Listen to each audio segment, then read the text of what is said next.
right? I think let's just keep going. But I'm going to talk to the internet man tomorrow and see what Mr. Internet can shit down the pipes to improve the upload. I guess because I remember I've had problems before where you advertise a certain upload speed, and unless you call them up and tell them like I'm just not getting that, then they won't do anything about it. They over the time they throttle your speed down so they can provide better speed to other people if it feels like you're not using enough of it, which makes sense, but it's shitty. So you need to actually ask them, give me what I paid for. But I mean, right now, I don't think we're the country with the biggest internet problems, so I shouldn't really make too much of a fuss about it.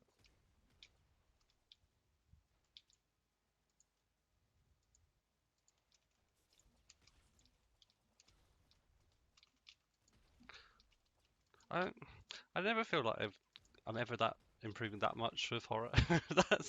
That really exemplifies it. Um, oh, he does start with a laser pistol. Is that right? Okay, so that's another reason why I might not be great with him. What are they? What is the green shit they shoot? Is it just radiation? It must be right. I wouldn't even know where to start on how a big bug can shoot radiation out of its craw, but good for it. I mean, if we were oh so suddenly launched into such a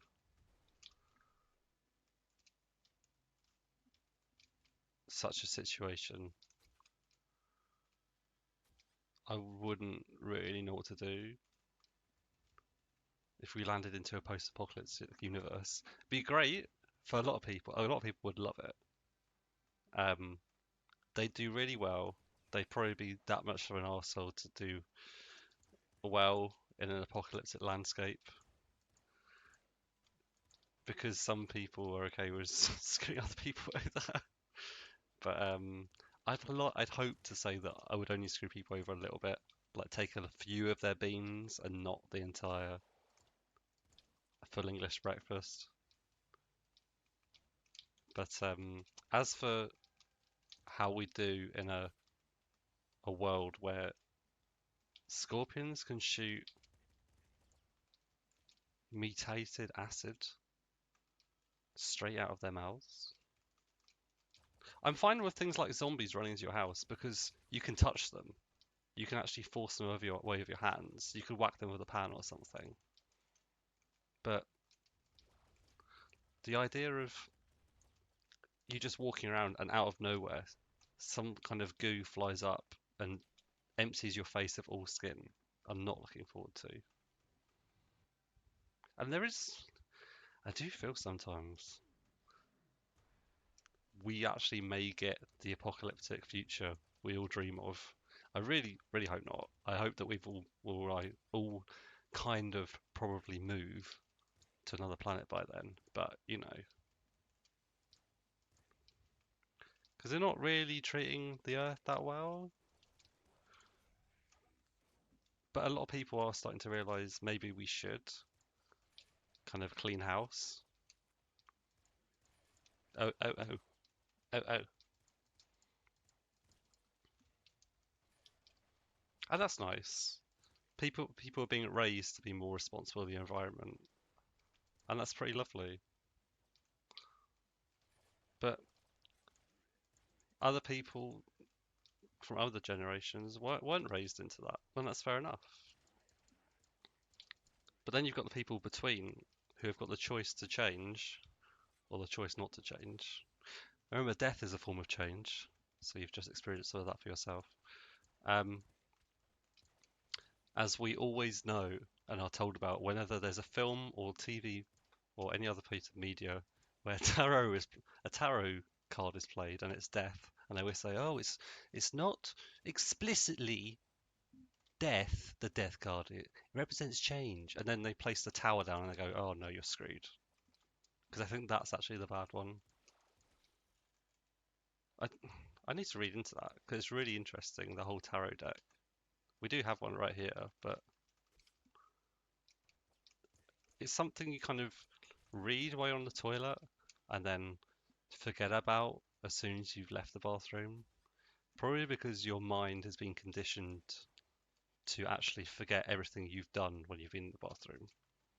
And if you think about what you actually do in it, you've got to say that that probably makes a lot of sense.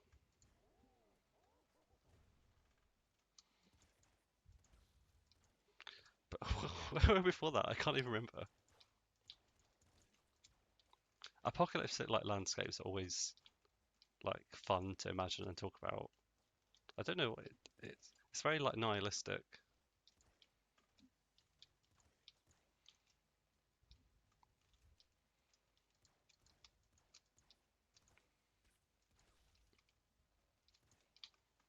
That will be one of the first like virtual reality games though. It will just be you plodding around in a post-apocalyptic universe. I mean, there already is like Fallout 4 with like porting that to a VR headset, I think, and it's pretty dope. But what does that say about us? Probably not too much. More that we just like sandboxes to play around in, which is fine. It probably says that we could have probably done with a few years more in nursery or kindergarten is what other people call it. We never called it that. We call it nursery, and it was a good time. You got to run around in mazes with glass walls that you just whack your heads into.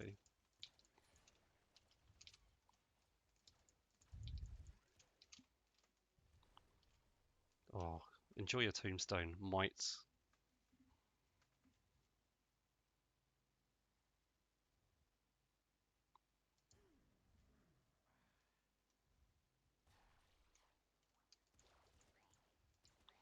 Is there? So I'm in the sewers right now. There's no way to skip the sewers, is there? It's just something, some kind of torment you always have to go through. Oh my god, I just have the screwdriver. Um, you see all these shows like The Walking Dead and comic books and things like that. And I'm dead. I'm dead. And let's go for someone else. And one of the major parts of that is that they'll go looking for a place to stay, a place to live, and a place to be safe. Let's be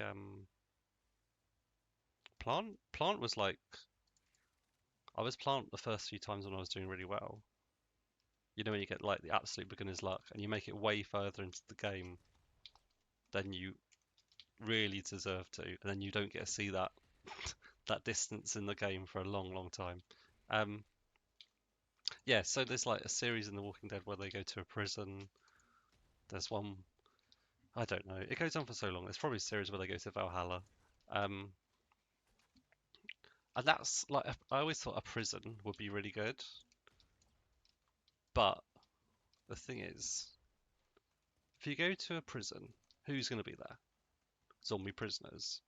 And who are like the biggest, bulkiest warriors of all time? Like cons, convicts, criminals, people who break the social norms. I know not all of them are. There's other people who are in there who are, you know, scrawny little pervert people, and I don't really like to think about them. At least not while the sun's up.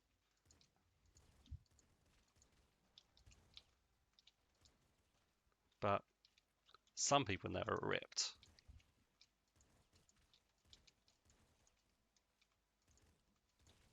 They've got the really, really tight t-shirts, or they just don't have anything on. And then they've got really skinny denim shorts. This is wrong. This doesn't sound right. But that's my vision of what people in prison. This is my vision of what people in prison look like. Rhyming words is so difficult.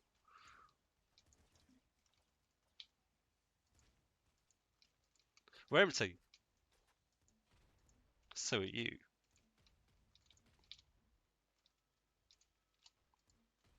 What am I thinking of? I'm thinking of like a gigolo bar. No, I will not take a laser pistol. I've learnt my lesson.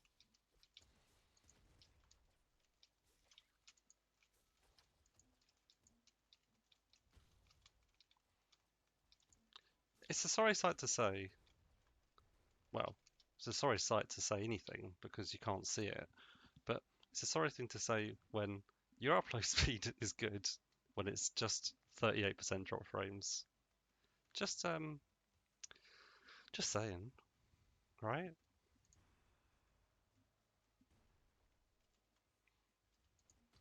What kind of place houses bulky men in tight white t-shirts and then denim jean trousers that isn't a prison? It's probably the hardest problem I've had to solve since my degree. Um, Muscle Beach, no. The pre-gym, the time of day when men are just about to go into the gym. I've gotten this concept into my mind from somewhere. Yeah, I think it's like the pre-gym. It's how people dress when they come into the gym. They're wearing very light clothes. They're wearing clothes that they know they'll be okay to wear when they're really sweaty, which is a smart choice, honestly. The only greater thing to wear would be nothing, because why else are you working out your beauty muscles?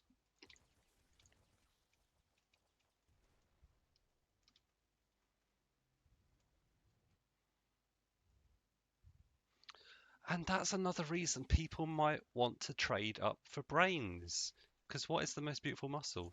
The brain. You could trade up for a more beautiful brain. And what does that look like? It doesn't look like anything special. It looks exactly the same. It could be a different color. A silver brain would be really good. If you had a transparent skull and also skin covering it. But a beautiful mind, not only a something thing to waste, a terrible thing to waste, but a beautiful mind is like, I don't know,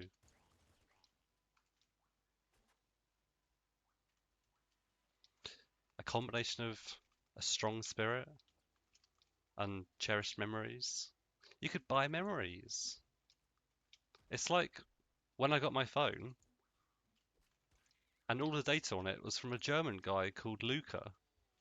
It's like that. You could trade up for brains and you might get some vestigial memories on it that you can just pour through and that'll make you more of a beautiful person. You've not only have you upgraded your brain, you upgraded your beauty. Good for you. That was meandering. I don't want to walk back through that path. You break your hips. Hot damn.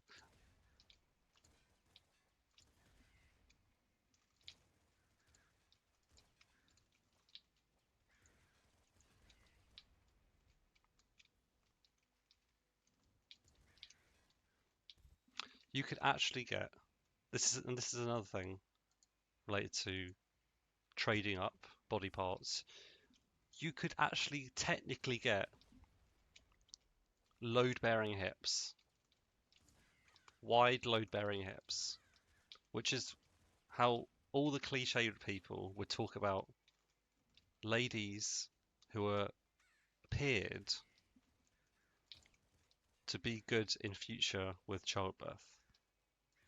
They have wide load-bearing hips. You could get ones that could carry entire trucks. Think about how many kids you could carry simultaneously. At least one.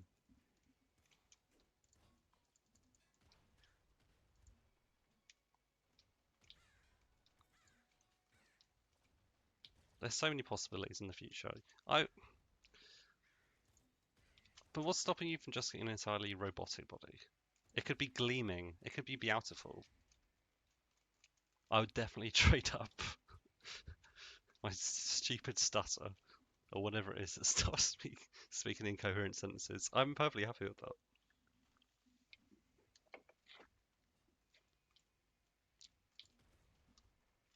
So it's more of a question of which properties would you not trade up?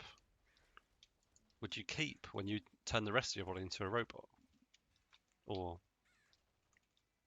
whatever they're going to call it by them. They can't really. Apple would probably want to call it an iRobot, but obviously there's already a divisive film called iRobot. I like it, but a lot of people say it's trash. It's got Wash from Firefly in it. He does the voices. He's always great at doing voices. He was Ralph from Wreck-It Ralph. Will Smith is a solid lead. Um, the soundtrack is fairly forgettable. I was going to say something about it because, the power of three. You always say three things, right? Um, it was based on a book by that guy who writes famous sci-fi stuff, I think. The androids dream of electric sheep. The androids dream of eclectic sheep. They probably do. They've got powerful brains, so what's stopping them from thinking about more diverse and interesting sheep? Screw the electric bit, of course. Of course they'd be electric sheep they think about. It's the eclectic part we're interested in. The eclectic part. I've got to let that go. That bit's not going anywhere.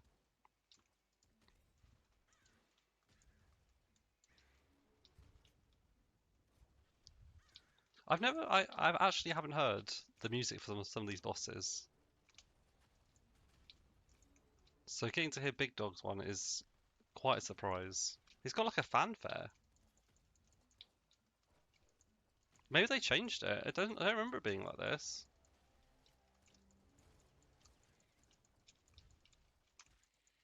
Well, we died, but maybe it's Big Dog. Oh, sorry, I should stop swelling it. Let's do one more. One more. Fush. And where's his partner we promised? The big potato man called Chips. Oh, let's start on that. I can't do accents. I'm just gonna lay it out right here. But what I can do are impressions of accents. So what in my mind constitutes an accent? It will never sound like a real accent, but you'll get to hear what someone who's never heard an accent thinks an accent sounds like, and I think that's pretty special.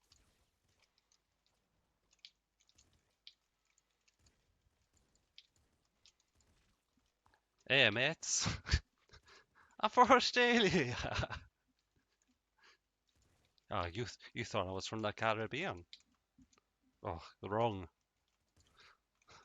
I've actually got a wide and diverse background, contributing to my interesting dictation and overall sound. We'll come back to that. There's more to mine.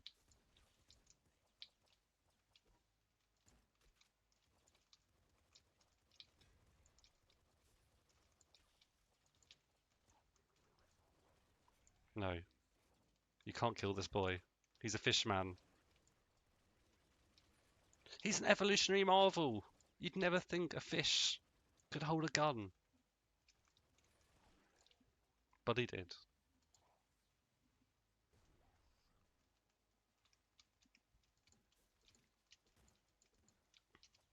So, combining everything we've learned today, robotic trading, trading your body parts, leaving behind, no, keeping, retaining parts of your body that you like. It's probably going to be a limited subset, but you tell the doctors what you want to keep. So, your ability to imagine, your memory about what the scent of a flower is, um, your penis or your vagina, you may want to retain. And then we combine that with the fact that apocalypse is coming very soon, and then the dark shed across the way that I'm thinking about sneaking into very late this very evening. And what do we get? What's the storyline we've constructed? Oh, I'll tell you. So it's actually a fallout shelter. They based the name upon an app.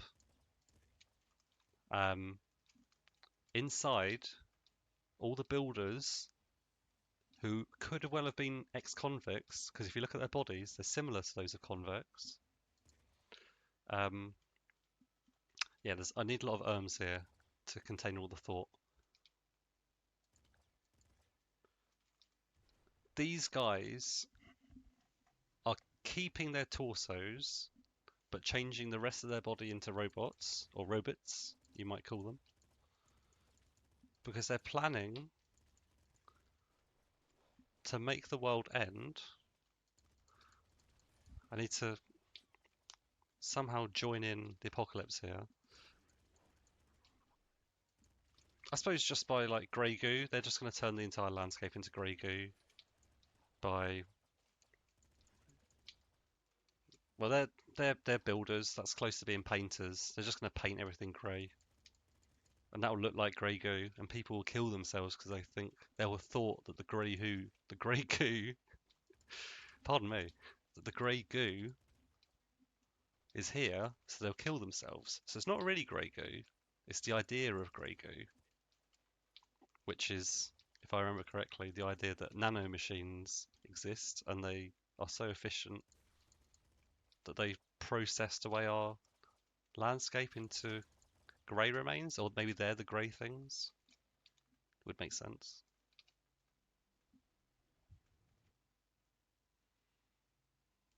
I love the music, it's so good.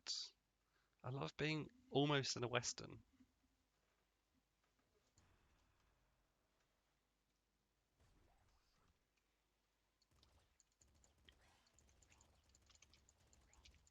Then you go underground and you're no longer in a western. It's still got kind of western music though. I still don't know if the machine gun is actually a good weapon or not. It's great in the sewers. It's good to just have a lot of ammo mass in the sewers. But I'm not convinced. Let's put it another way. I don't know how long it's viable for. I don't know when is the part of the game where you say let's trade up. I think that is probably the key point in the game that I'm missing. Is when you need to know when weapons are viable, when it's time to give up weapons and trade them into other ones, possibly at the sacrifice of amount of ammo. Also, my general survivability could use some work, and that's why I've died right now, but that's another matter. Okay, well, that's a good point to finish. Um, Thanks for